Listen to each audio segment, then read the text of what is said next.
for meeting with me real quick. I wanted to talk to you about not only your contribution, but some of the reasons why you did this. Why Meals on Wheels?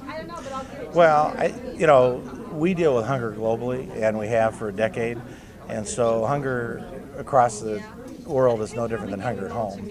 And this is an issue that when I was made aware of the cuts, which I hadn't been aware of, but when I was made aware of the cuts, I thought, well, this is something that's very parallel with what we do in all of our other work, so it made sense to get involved in this here at home.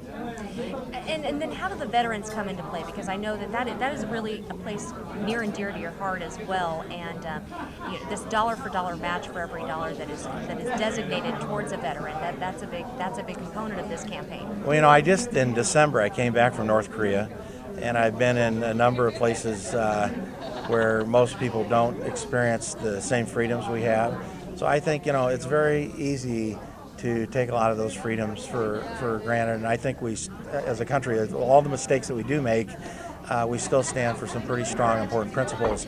So I think that it's really important as you look back.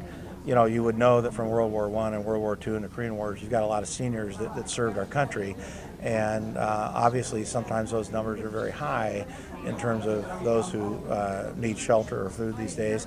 And so for me, it was just a natural to say that we should be sure that we recognize the contribution and sacrifice that they made. I know one part of this campaign is that the $1.25 million is coming from the proceeds of crops that are going to be sold in the 2011 crop. So pray for rain. Yeah, I know, exactly. Let's hope we don't have one of those years. So that equals to about $250,000 a year, which is a unique component because it is crops to feed the hungry in a sense. Of course, they'll be sold in the province, given to Meals on Wheels. How did you kind of come up with that concept? Is that something you're trying to develop more of? Well, I kind of stole it from somebody. That's okay. You want to hear Marv Baldwin from the Food Resource Bank has built a great charity actually on the idea of farmers contributing a certain amount of their acres of production. And I just love that concept. And so when we were talking about it, I was thinking, we usually don't make multiple year commitments because we don't know, every year is different. And I thought, one way we could do that, we know the farm's going to be there. We know we're going to grow a certain amount of crops.